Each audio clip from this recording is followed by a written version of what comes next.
realidad nacional. Presentamos La Entrevista, un espacio de análisis y discusión producido por YSUCA.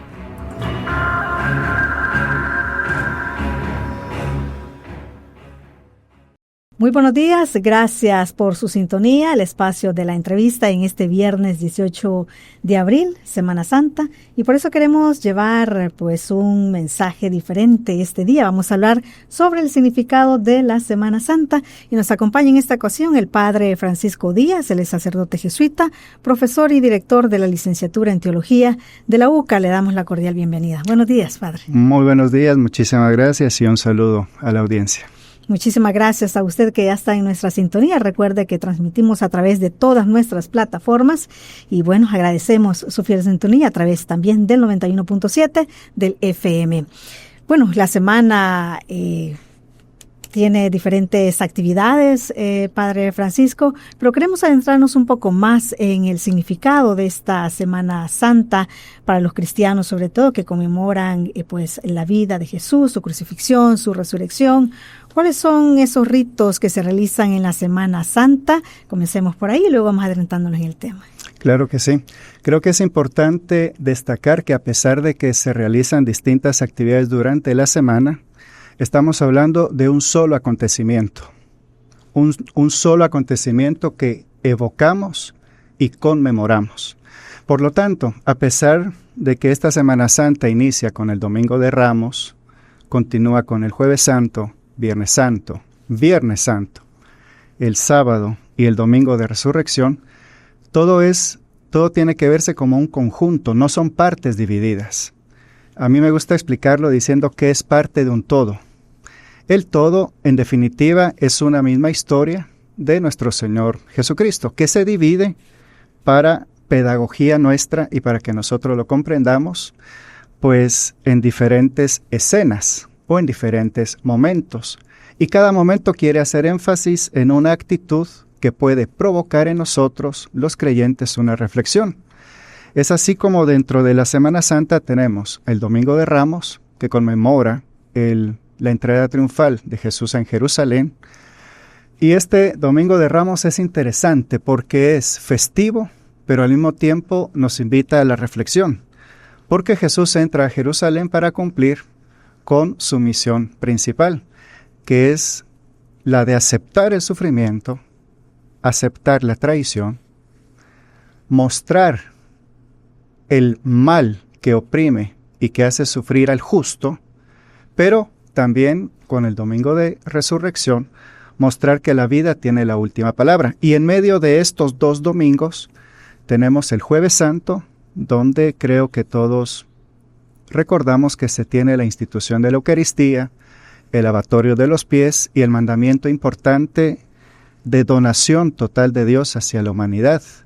Es un mandamiento que es también misión. Ámense los unos a los otros como el Padre los ha amado.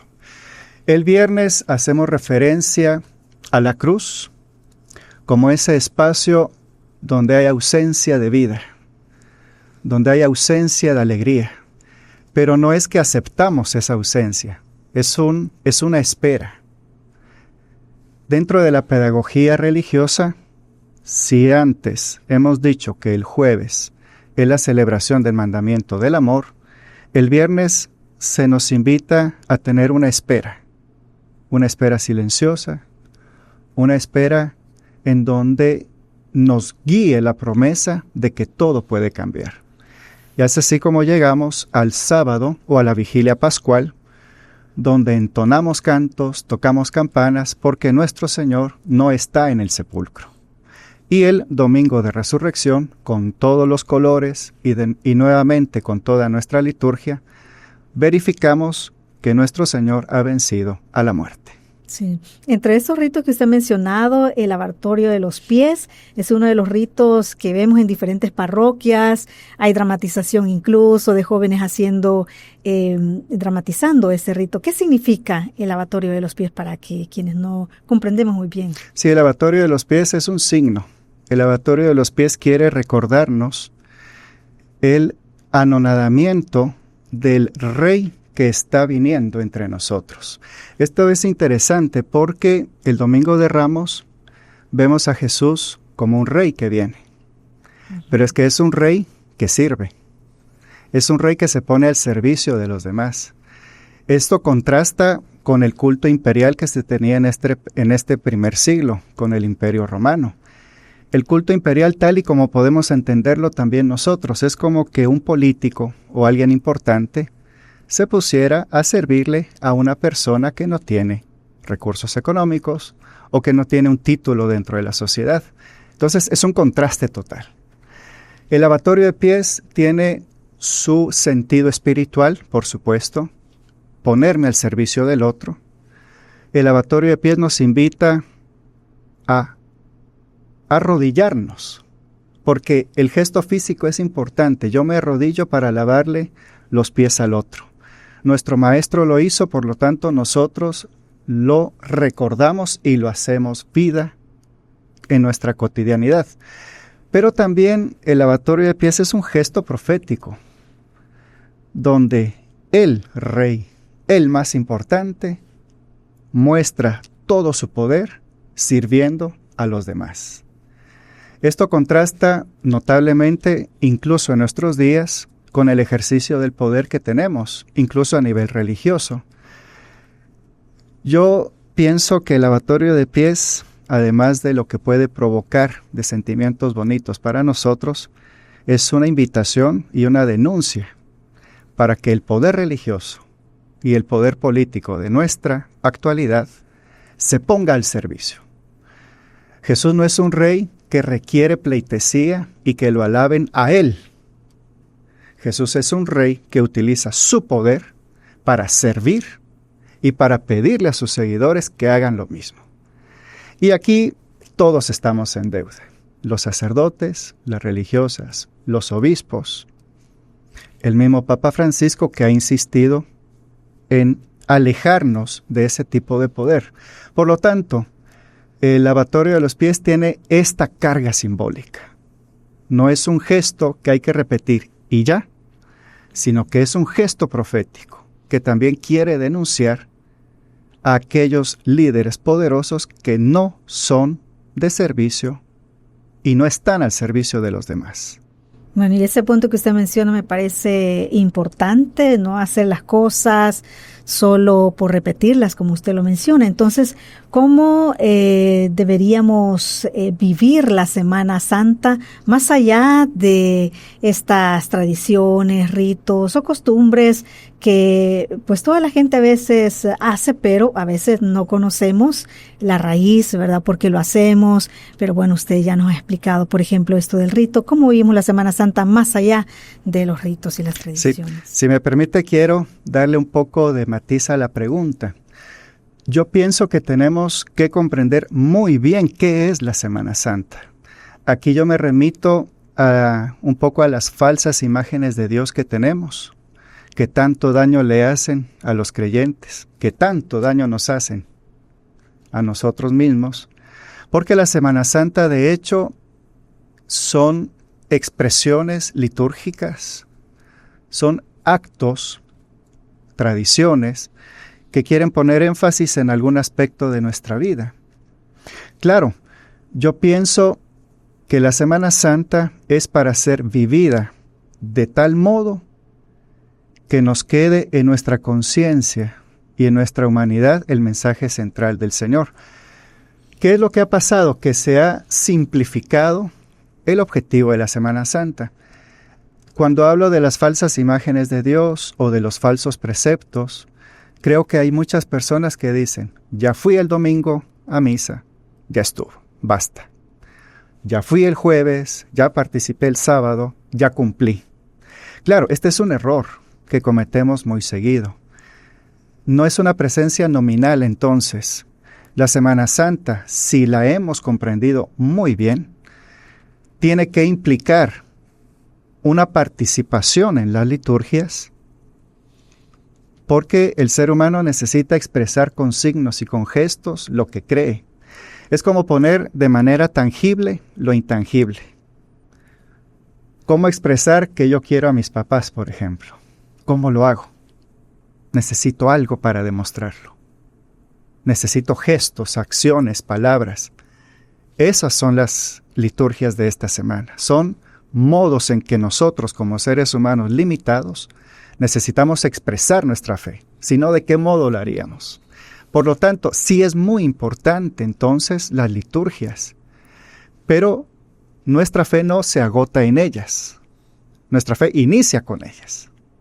Es una expresión de un tiempo invertido, de comprender el significado de cada día, pero en definitiva no basta con pensar que ya cumplí con la Semana Santa. Se cumple todo el año y creo que esa es la intención principal de la Iglesia, provocar en los creyentes tipo de reflexiones que vayan más allá de la Semana Santa.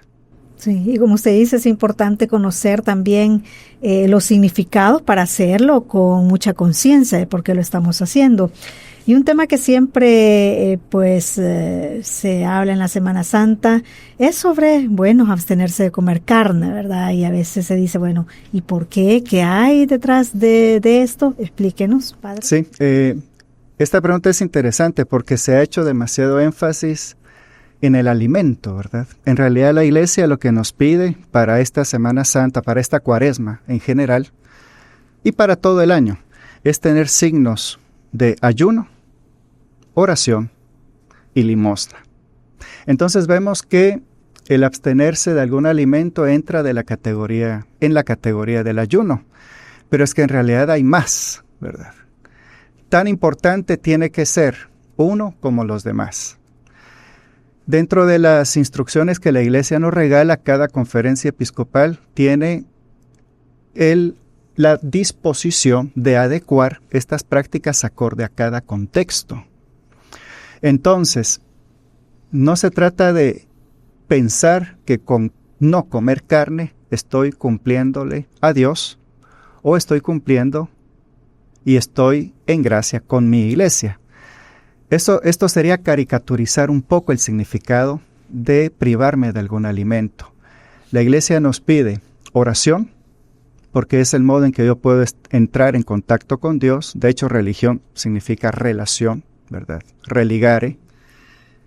La oración entonces sería un tiempo dedicado a Dios. La Iglesia, aparte de la oración, me pide limosna, dar limosna. Entendemos que el sentido de limosna surge indiscutiblemente con la solidaridad que debo de tener con mi hermano que está sufriendo. La Iglesia entonces me pide oración y limosna. Oración, tiempo con Dios. Limosna, tiempo con mi hermano, tiempo con mi hermana. Y al final tenemos el ayuno, que es un tiempo para nosotros mismos. La Iglesia ha entendido que no se puede mejorar si no reconozco mis debilidades y mis defectos. La Iglesia le llama pecado. Pero entendemos que yo no puedo mejorar si no sé que necesito mejorar. Y es ahí donde entra el ayuno. El ayuno en realidad quiere provocar un tiempo de reflexión, un tiempo de dejar un poco la velocidad con la que estoy viviendo. El abstenerse de alimentos históricamente ha significado no tener banquetes. Entendemos que la carne, ¿verdad?, como una proteína muy buscada, es sinónimo de fiesta. Las familias pobres no tienen carne todos los días. Entonces la Iglesia históricamente ha dicho, si la carne es signo de privilegio, que se abstengan los privilegiados, para que sientan un poco lo que es no tener ese privilegio. Eso con respecto a la carne, pero como ve, el ayuno va más allá. Es un tiempo para conmigo mismo, donde yo dejo mis lujos, dejo mis privilegios, para tratar de tener empatía con el que no los tiene. No es tanto cumplir. No comí carne, ya estoy bien. No. Es mucho más. Entonces la Iglesia nos pide oración, un tiempo con Dios, limosna, tiempo para ver el sufrimiento de mi hermano, y el ayuno como una práctica que me encuentra conmigo mismo. Bajar la velocidad de mi vida, reflexionar qué estoy haciendo con mi vida. Desde ahí se entiende entonces el ayuno. Y con la cuestión de la carne específicamente o de los alimentos, pienso que si nos preocupa tanto lo de la carne, tendría que preocuparnos mucho más ser solidarios con mi hermano, y tener una vida de oración. Sí, bueno, muy importante esa reflexión, porque a veces cuando la iglesia dice ayunar, pues a veces la gente se lo piensa, dice, ay, dejar de comer, ¿verdad? Mediodía o todo un día. Entonces es ahí donde a lo mejor no se siguen las instrucciones por el temor a, pero bueno, nos ha quedado bastante claro con esa reflexión. Padre, también cómo vivimos la Semana Santa con la iglesia, en nuestra vida cotidiana también, usted ya lo ha mencionado un poco, pero ¿cómo podemos dar ese mensaje que trascienda también a los días festivos? Usted lo decía antes, porque la Semana Santa no es solamente esta semana, ¿no? Sino debería ser y extenderse durante todos los días y todo el año.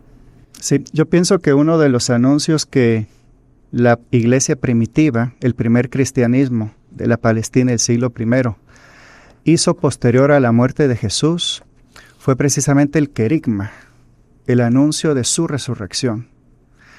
San Pablo, alguien que pudo predicar y propagar el evangelio al mundo conocido en esa época, el mundo romano, Pablo llegó a los confines del mundo romano llevando el querigma, llevando el anuncio de la pasión, muerte y resurrección de Jesús.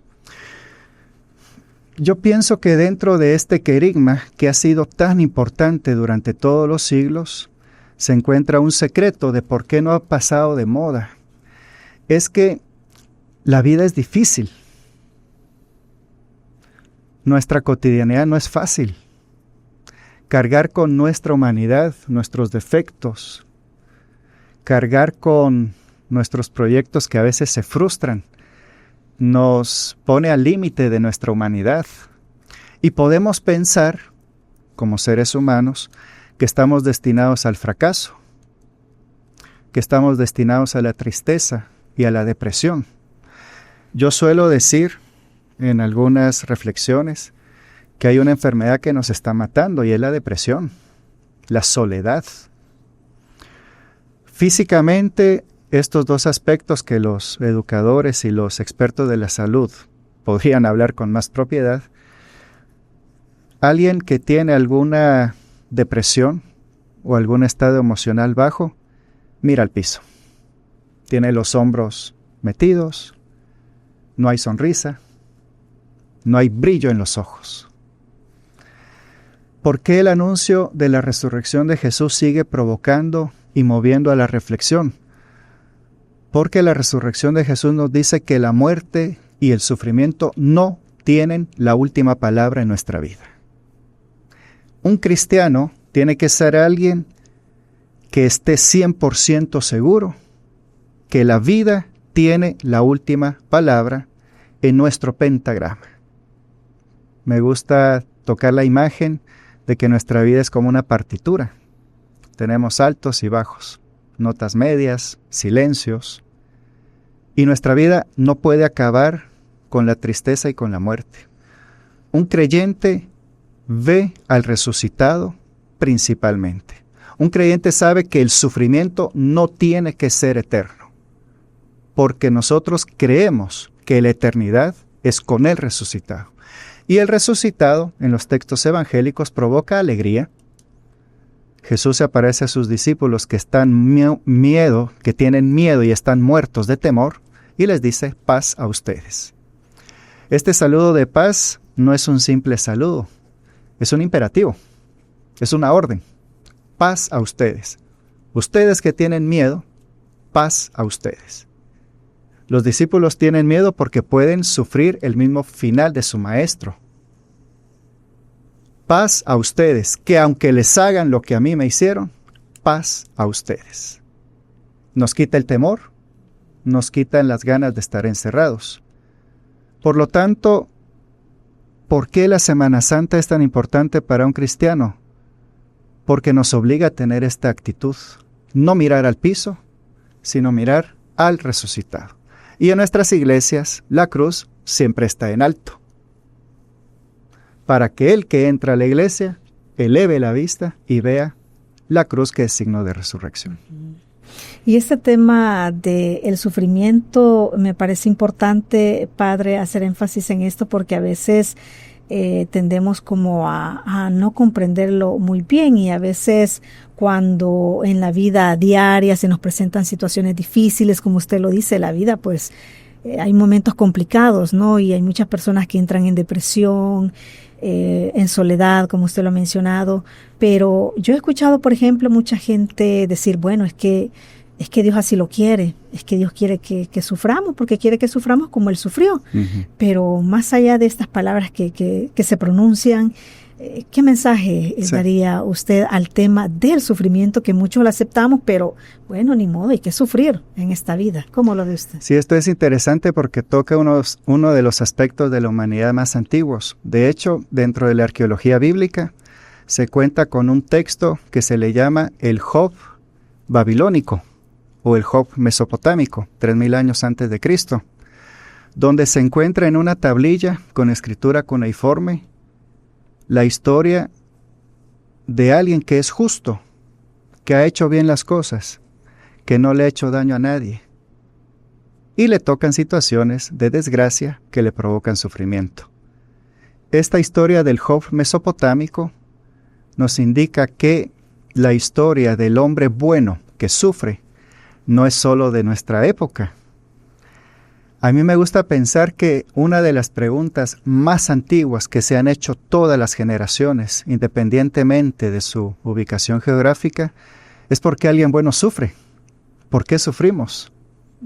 ¿Por qué sufro si yo quiero hacer las cosas bien? ¿Por qué sufro si yo he tratado de ser alguien bueno? Estamos frente al misterio de nuestra humanidad. Esta historia del Job babilónico se retoma también en el texto bíblico, en el libro de Job, ya actualizada la versión, y toca el mismo punto: ¿por qué alguien bueno sufre? Dentro de nuestra teología cristiana, yo hago referencia siempre al desierto y a las tentaciones que atravesó Jesús. Los evangelios cuentan que Él va al desierto, pero cambia un poco, porque nuestro Señor va al desierto con dignidad. Nuestro Señor va al desierto con la dignidad de que ya fue reconocido como Hijo de Dios. Es distinto atravesar el sufrimiento pensando que lo merezco, pensando que soy culpable, pensando que así tiene que ser, a pensarlo desde el otro modo, atravesar nuestro sufrimiento, nuestras tristezas con dignidad. La dignidad que nos da no solamente ser hijos de Dios, sino es un reconocimiento de que yo merezco vivir. En este sentido, nuestra iglesia, considero que ha hecho mucho daño, porque nuestra iglesia, con el afán de organizar y de sistematizar el vocabulario que utilizamos, provoca más estrés y sufrimiento a la gente que alivio y ofrecer una palabra de aliento. Y aquí estamos todos incluidos. Nuestro vocabulario es de condenación, no es de ofrecer redención. Nuestro vocabulario es de buscar las leyes de nuestra iglesia, del catecismo, las leyes que se han creado a lo largo de los años, cuya transgresión pareciera que la otra persona merezca el peor castigo posible. Es un error que hemos cometido. Es algo que la iglesia, nosotros como iglesia, tenemos que cambiar, porque el mensaje de nuestro Señor es otro. Acabamos de tener hace unas semanas el relato del hijo pródigo, que en su peor momento es abrazado por el Padre misericordioso. La semana pasada tuvimos el relato de la mujer adúltera, cuando todos estaban de acuerdo en castigarla y en apedrearla. Incluso ella había aceptado ese castigo. Jesús le dice: ¿dónde están los que te condenan? Vete en paz, yo tampoco te condeno. El mensaje de Jesús siempre va a ser de liberación, de misericordia y de perdón. Somos nosotros los que no hemos entendido todavía el Evangelio. Y lamentablemente nuestra iglesia ha preferido condenar y juzgar a ofrecer un mensaje de esperanza y de victoria de la vida sobre la muerte. ¿Y cómo entonces, y desde dónde comenzamos a hacer estos cambios, padre? Porque, como usted dice, es un pensamiento que está bastante arraigado, ¿verdad? El sufrimiento a veces se vincula también con el tema de la pobreza y la gente dice, bueno, soy pobre, nací pobre, voy a morir pobre. Eso es algo que se escucha mucho decir. Y ese conformismo en el que se llega, bueno, en una condición específica, como por ejemplo el tema de la pobreza, pero ¿cómo entonces comenzamos a cambiar esta forma de pensar y de vernos nosotros a sí mismos y de intentar cambiar también nuestra vida a partir de nuestra forma de pensar? Sí. Yo pienso que lo primero que tenemos que hacer es reconocer las falsas imágenes de Dios que tenemos. No es nada extraño que muchas personas digan, él tiene esta enfermedad porque hizo esto en el pasado. O, ya metiendo el lenguaje religioso, Dios lo está castigando porque fue malo en el pasado. El karma, dice. El karma, ¿verdad?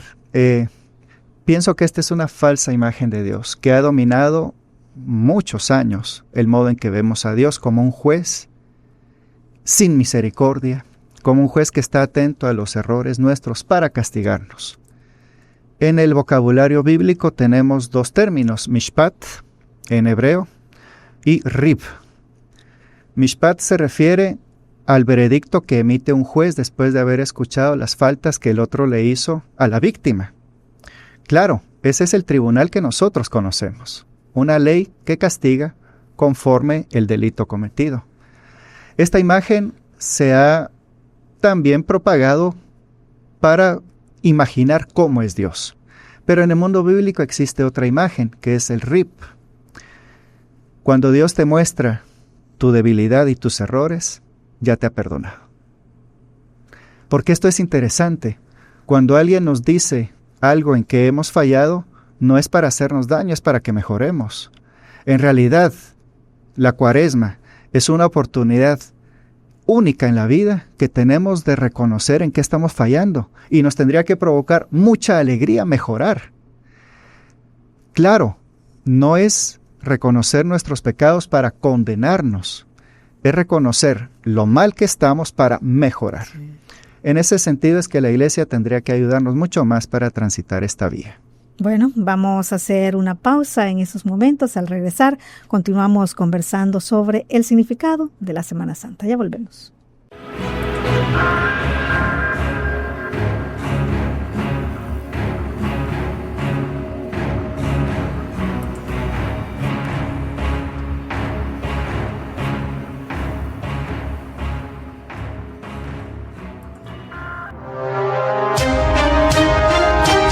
Entender la realidad para impulsar cambios. Al filo de la semana. Transformar la realidad para que todos sean respetados en su dignidad humana. Ese es el reto que aún debemos cumplir. Al filo de la semana. Análisis de temas nacionales e internacionales con un enfoque diferente, necesario y oportuno. Sintonízalo todos los viernes a las 6:45 de la tarde y su retransmisión los sábados a las 6 de la tarde. José María Tojeira, Al filo de la semana.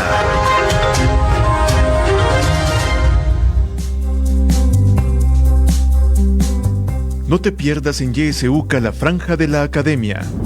Los viernes a las 7 de la noche te presentamos Abriendo Puertas, un espacio crítico, analítico e incluyente, producido por el Departamento de Sociología y Ciencias Políticas de la UCA. Recuerda, Abriendo Puertas, todos los viernes a las 7 de la noche por YSUCA. Sintoniza Radio YSUCA en el 91.7 del FM. La voz con vos.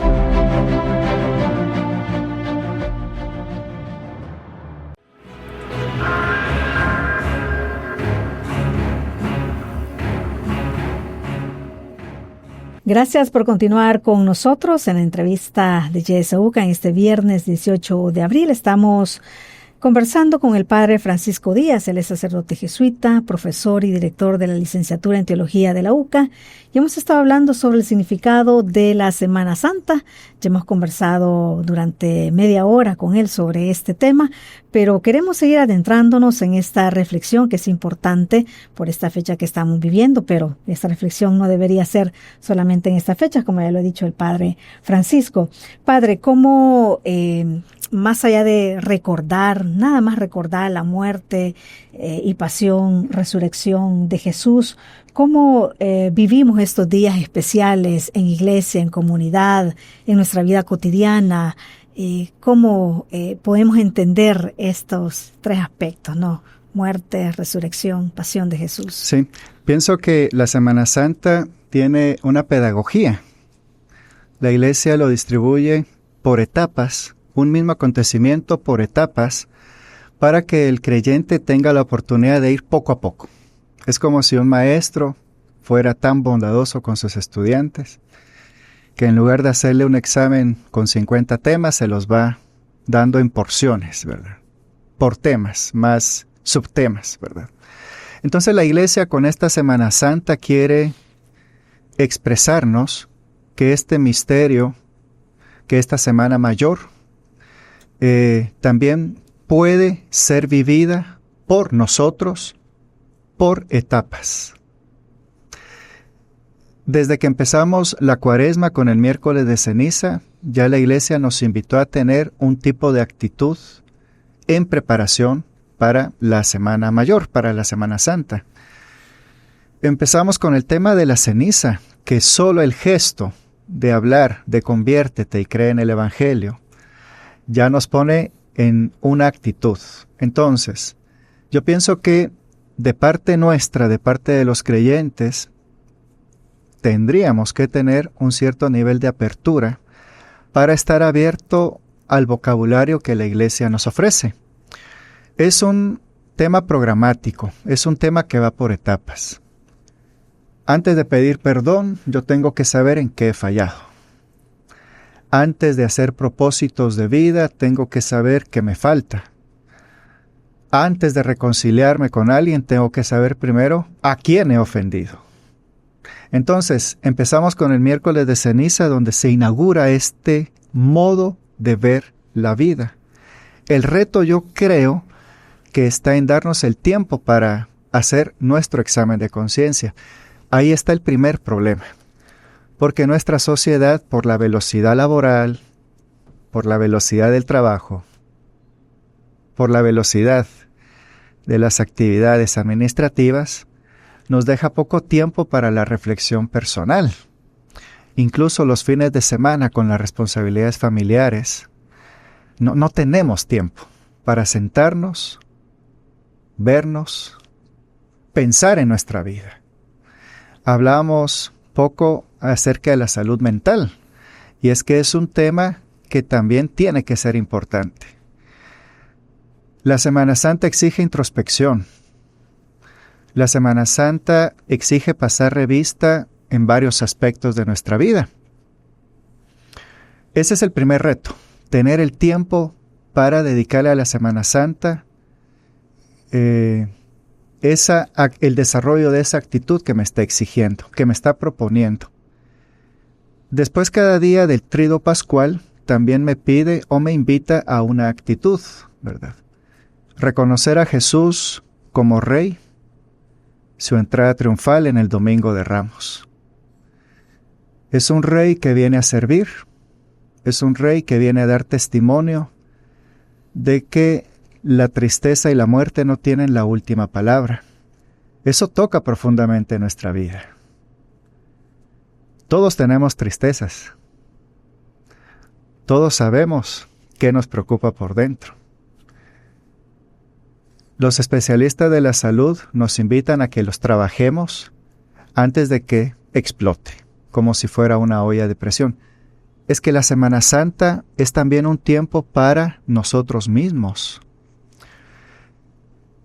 Nuevamente, pienso que la dificultad principal es tener el tiempo para ello, porque el Domingo de Resurrección, después de la Vigilia Pascual, la indicación o la invitación que nos hace la Iglesia es a salir tan contentos y alegres que cumplamos todo lo que nos hemos propuesto. Pero nuevamente pasa que el Domingo de Resurrección empieza la semana de Pascua o el tiempo de Pascua y volvemos a nuestras actividades normales como si nada hubiera pasado. Nuevamente, yo siento que nosotros queremos tener un momento de reflexión, un momento de comprensión de los misterios que estamos viviendo en la Semana Santa, pero a veces no nos damos el tiempo. Pienso que una actitud fundamental sería detenernos un momento, regalarnos un poco de tiempo y tratar de confrontar nuestra vida con este vocabulario que la Iglesia me ofrece en esta Semana Santa. Sí, bueno, muy importante esa reflexión porque como usted lo ha dicho, el día a día nos absorbe tanto y para nosotros a veces pues no nos regalamos ese tiempo que deberíamos de regalarnos y la Semana Santa es un periodo donde podemos hacerlo. Ahora, hablemos también sobre cómo durante la Semana Santa, bueno, y siempre, ¿verdad? No solamente en esta Semana Mayor, como cristianos se debe vivir la solidaridad. ¿Qué acciones concretas podemos entender o analizar cuando hablamos de ser solidarios en nuestra vida cotidiana? Sí. Voy a caricaturizar un poco algunas formas de ver la Semana Santa. No se trata solo de cumplir con la Semana Santa. No es un acto donde yo voy, hago presencia y se acabó, ¿verdad? Nosotros los creyentes tenemos mucho miedo de demostrar que somos creyentes. Nos da un poco de vergüenza. Pero no es tanto el que yo diga que soy creyente. Aquí la situación es clara, se tiene que notar. Es que no hay de otra. Las palabras desaparecen como las olas del mar, pero el testimonio queda como piedra. Un creyente no tiene que tener miedo a llevar a acciones lo que cree. Yo no soy de los que piensa que tenemos que llevar una vida monacal o una vida como de sacristanes, de estar siempre metidos en la iglesia. Yo pienso que no. Yo pienso que nuestra vida cristiana es tan importante que tenemos que acoger el envío misionero que hace Jesús al final de los evangelios. Vayan y prediquen esto que han visto y que han vivido a todo el mundo. Por lo tanto, no se trata de pensar que cumpliendo presencialmente con las actividades ya se acabó la Semana Santa. Un cristiano tiene que mostrar con su vida lo que cree. Y ahí está el reto mayor, creo yo. El reto mayor es capaz de ser solidarios porque yo creo en la solidaridad. Estamos atravesando, como en varias etapas de la humanidad, situaciones muy difíciles, de mucha pobreza, de muchas injusticias. Estamos viviendo una etapa donde se necesita una voz que descubra los actos de prepotencia de nuestros líderes. Hay muchas injusticias a nivel económico. La pregunta es, ¿un cristiano que de verdad cree en el poder de la transformación de las situaciones tiene que estar incluido en esos procesos? No podemos ver la injusticia y quedar igual. En el Antiguo Testamento, en Éxodo 3, el pueblo está esclavizado en Egipto y está gritándole a Dios que lo libere. Aparece la intervención de Moisés como alguien que cumple la voluntad de Dios. Pero esto solo se logra con la actitud de ver el sufrimiento sin temor. Ya decíamos que con la Semana Santa se nos invita a ver nuestros pecados y nuestras debilidades para transformarlas. Pero de igual manera nosotros no podemos hacer como que si no existen a nivel social pecados estructurales o situaciones por cambiar y dejarlas tal y como están. Un creyente tiene que ver el sufrimiento, la injusticia, la corrupción, la prepotencia y todos estos males sin miedo. Porque solo cuando veo el sufrimiento me dejo afectar. Solo cuando escucho el sufrimiento del otro o de los demás puedo generar empatía. Esa es la primera cuestión, ver el sufrimiento de los demás, porque solo así lo puedo transformar. Entonces, esta Semana Santa nos tiene que llevar a un compromiso. No se trata de estar bien yo, solo yo. Recordemos los 3 aspectos a los que nos invita la Iglesia en general: la oración, el ayuno y la limosna. No es que yo esté bien, o que yo sea el más santo de todos, y que yo sea el más puro de todos. No. La misión es que mi sociedad esté en proceso de transformación, en proceso de cambio. Y eso solo se logra cuando yo veo las estructuras que están dañando a mis hermanos, y yo los veo sin temor, y solo así puedo comprometerme. Entonces, como vemos, las falsas imágenes de Dios pueden llevarme a creer de que no necesito transformar mi realidad. No. Dios, cuando interviene en los relatos bíblicos, transforma la realidad, transforma la vida de las personas. Si yo soy un creyente que no me siento impactado por las injusticias de mi país, creo en una falsa imagen de Dios, y es un Dios distorsionado. No es el Dios que predica Jesús, no es el Dios que me saca de mi comodidad. Nuevamente, el Evangelio termina con envíos misioneros. Vayan a predicar a todo el mundo. Y ahí van los apóstoles, con miedos y con inseguridades, pero van porque hay un mensaje que vale la pena transmitir. Y en este sentido, ya no importa el mensajero, importa el mensaje. Quiero hacer referencia a nuestros mártires. Nuestros mártires son importantes, por supuesto, porque estaban al servicio de un mensaje que valía la pena dedicar la vida entera. Es más, nuestros mártires entregaron su vida por ese mensaje. Ellos son importantes en su individualidad, por supuesto, pero son muy importantes porque dispusieron su tiempo, su energía y su propia vida al servicio de un mensaje que valía la pena. Y ese mensaje es el de transformación, de cambio radical, de cuestionar nuestras estructuras y de cuestionarnos a nosotros mismos. Y en ese punto, Padre, para ahondar un poco de eso, ¿cómo se enfrenta ese miedo, ese temor, aplicándolo en nuestra sociedad actual? Se percibe en muchos sectores bastante temor por lo que ocurre en el país, y muchas personas dicen, no es que yo no quiera pronunciarme o decir lo que está pasando, es que hay un régimen de excepción, por ejemplo aquí en El Salvador, y eso genera mucho temor, y por eso muchas personas ni siquiera se pronuncian, no hablan sobre ello, y no es que no lo sepan o no sientan a lo mejor el sufrimiento de otras personas, pero el poder decirlo les puede traer problemas, y por eso mejor dicen, ¿no? Mejor cada quien, ¿no? Que vea cómo se defiende, cómo hace, pero cómo enfrentamos ese temor que no debería estar ahí, ¿verdad? Y como usted dice, es parte de poder ver las injusticias, pero no solamente verlas, ¿verdad? Porque si yo solamente las veo, pero no intento ni pronunciarme ni hacer algo al respecto, pues ¿cómo entonces sigo el mensaje de Dios si está ese obstáculo que no me lo permite? Sí.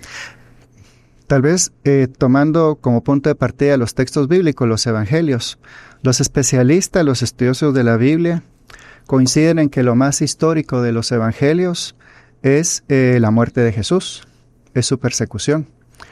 Algunos estudiosos dicen que los evangelios son la exposición de los acontecimientos que llevaron a Jesús a su persecución y a su muerte en cruz, y después relatos, parábolas y acciones poderosas. Desde ese sentido podemos decir que una de las cosas que no podemos poner en tela de juicio de la vida de nuestro Señor, de nuestro Maestro, en quien ponemos nuestra fe, es que fue alguien que representaba y atentaba contra el poder establecido. Es alguien que incomodaba al poder establecido. Si tomamos como punto de partida esa exposición de los especialistas de la Biblia, nuestro Señor representaba un peligro para el poder establecido.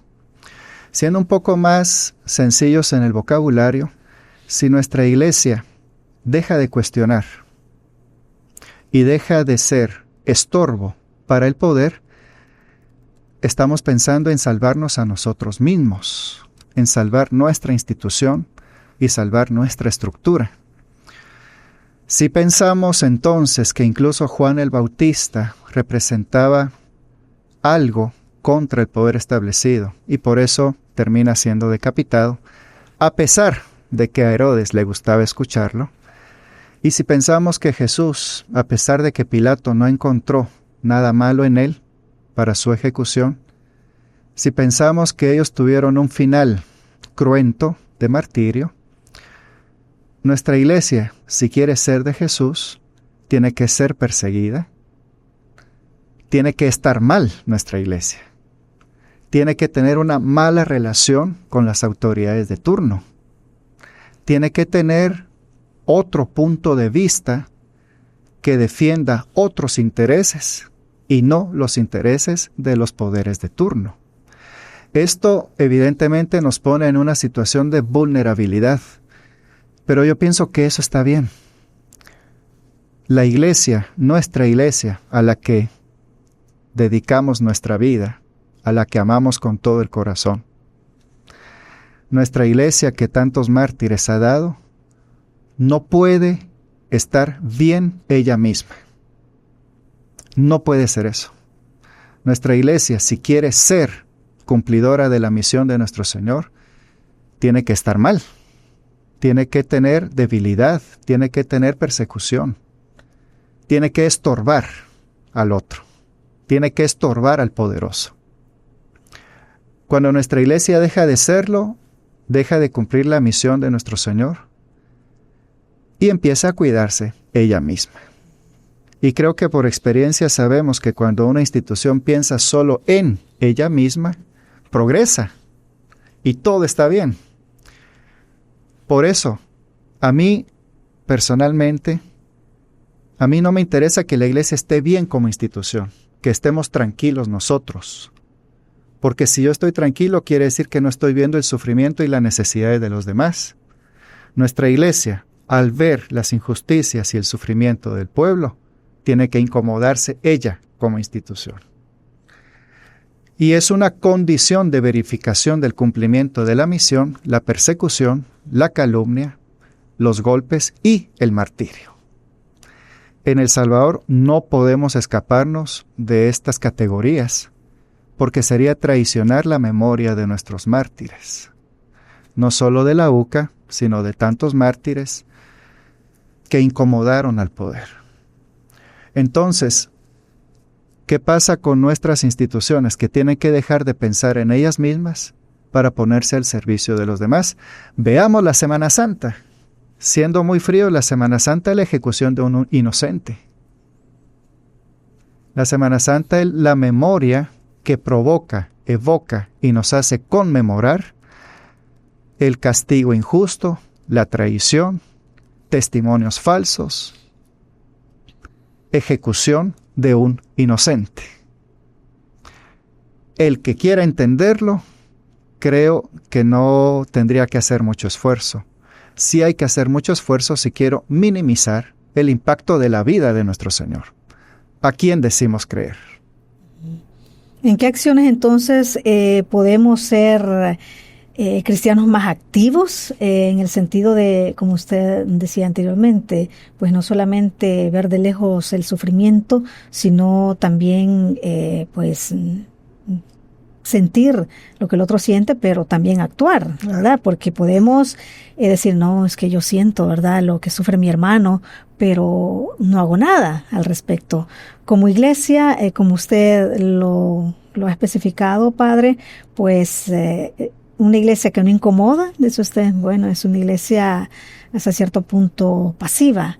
¿Qué acciones entonces debería tener la iglesia y cada uno de nosotros que somos iglesia, ¿verdad? No hablando iglesia como institución, sino como cada uno de nosotros en momentos difíciles que está enfrentando el país y ser personas activas, ¿no? Que podamos ayudar a nuestros hermanos y apartarnos de ese temor que siempre va a estar ahí, porque humanamente pues el temor existe, ¿verdad? Pero ¿cómo entonces, qué acciones concretas podemos hacer y que podemos empezar a hacerlas hoy en Semana Santa? Claro. Que se tienen que hacer siempre.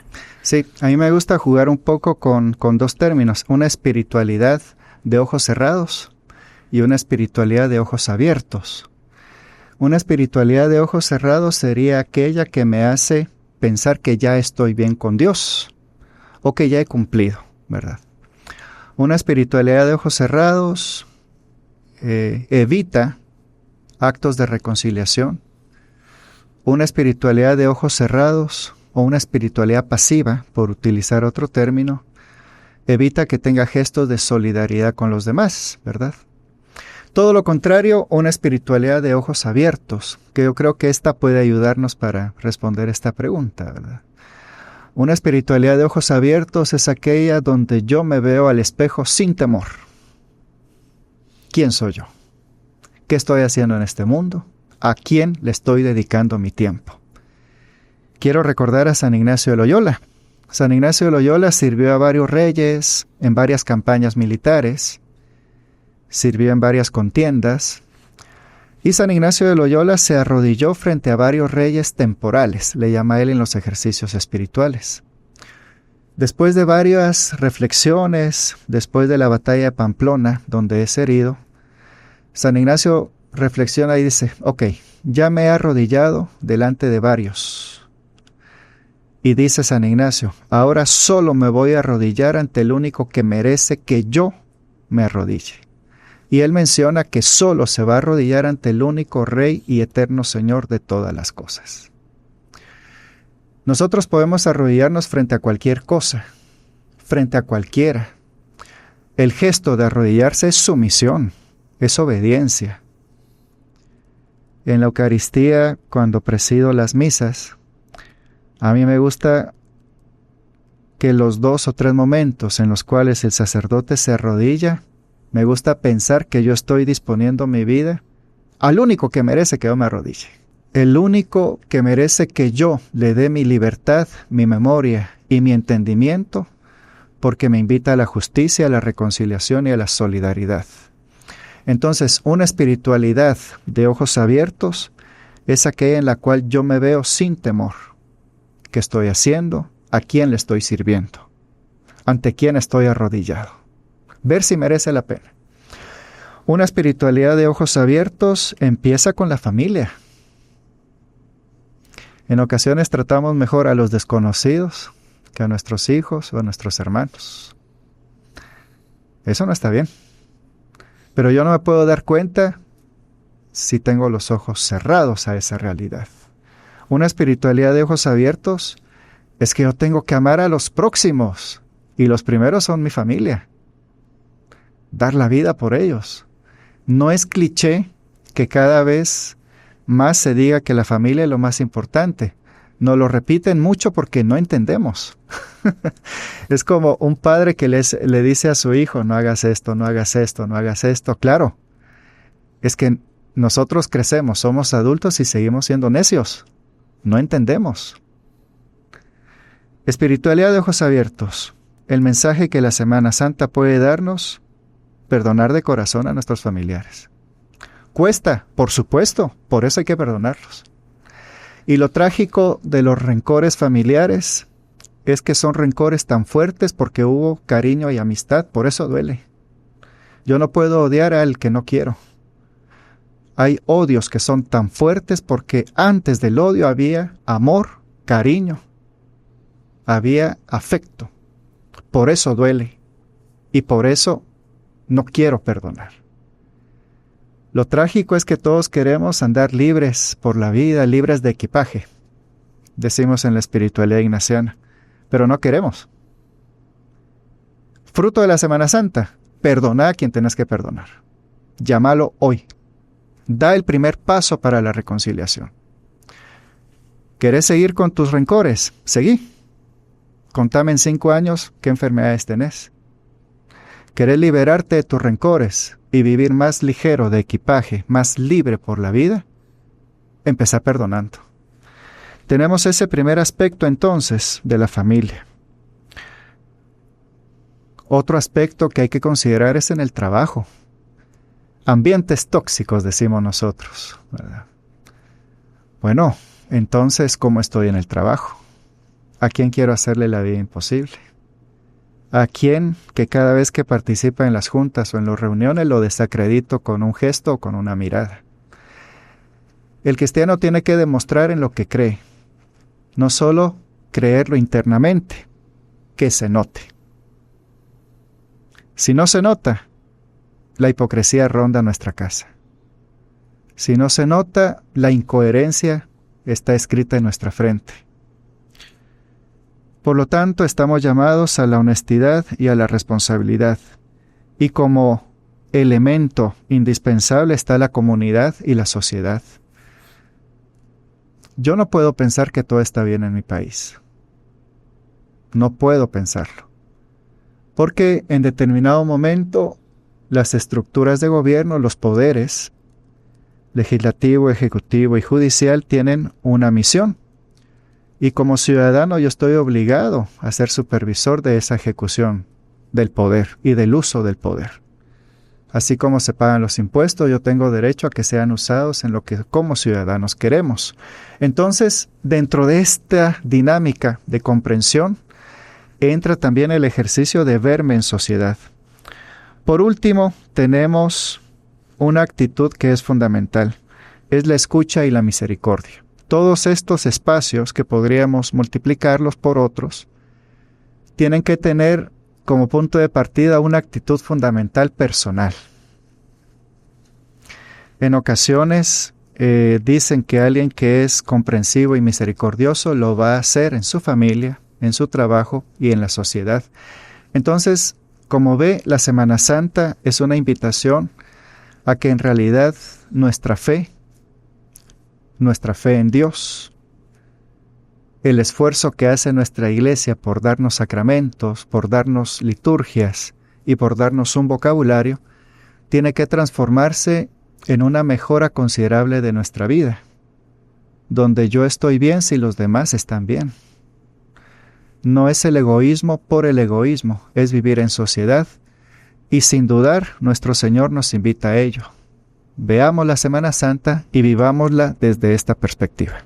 Ya para finalizar, Padre, nos quedan poquitos minutos. ¿Somos conscientes a veces de estas situaciones que vivimos o que enfrentamos? Por ejemplo, usted decía, a veces nos arrodillamos, somos sumisos a personas que no debemos serlo, pero hay conciencia a veces que eso lo estamos haciendo, porque si yo no tengo conciencia de algo, ¿cómo comienzo a replantearme un cambio si no soy consciente de esa situación? Sí, yo siento que en realidad no es responsabilidad nuestra únicamente. Es que a nivel general estamos perdiendo la capacidad de razonar y de comprender nuestra realidad. Eso se nota un poco ya en el sistema educativo de nuestros países centroamericanos y latinoamericanos, que cada vez más las humanidades, las carreras que tocan el humanismo están descendiendo y se están multiplicando mucho pues las cuestiones más técnicas, ¿verdad? Obviamente nada en contra de las técnicas, ¿verdad? Pero el ser humano también merece ser trabajado. Entonces yo pienso que nos quitan las herramientas desde nuestra educación que nos dan conciencia crítica, que nos dan la capacidad de ser críticos con nuestros gobernantes y con la ciudadanía en general, y nos meten en una vorágine donde yo ya no sé qué herramientas utilizar para calificar bueno o malo o para proponer soluciones. Lo primero que hacen las guerras y las dictaduras es quitar la capacidad crítica y eliminar a los pensadores. Los pensadores no surgen solo aprendiendo a enviar archivos o a responder un correo. Los pensadores surgen con mucha filosofía, mucha teología, muchas ciencias políticas, capacidad de comprender la historia universal. Por lo tanto, estamos invitados a formarnos, a ser capaces de leer nuestra realidad desde otros contextos, en definitiva, a cumplir nuestro papel como ciudadanos. Y yo pienso que un creyente tiene una doble invitación: a confiar en las promesas de nuestro Señor de justicia y de reconciliación, y a pensar que nuestros gobernantes, nuestra ciudad, nuestros países nos necesitan como actores activos. En definitiva, eso es ser un buen creyente también. Sí, bueno, muchísimas gracias, Padre Francisco, por haber estado con nosotros y haber reflexionado sobre este tema tan importante en esta semana. Muchas gracias a ustedes. Gracias a usted también por ser parte siempre de la entrevista y como cada día le invito a que la comparta. Está en todas nuestras plataformas, también en formato podcast, la puede encontrar. Buenos días. Esta fue la entrevista. Te invitamos a que no te pierdas nuestra próxima emisión.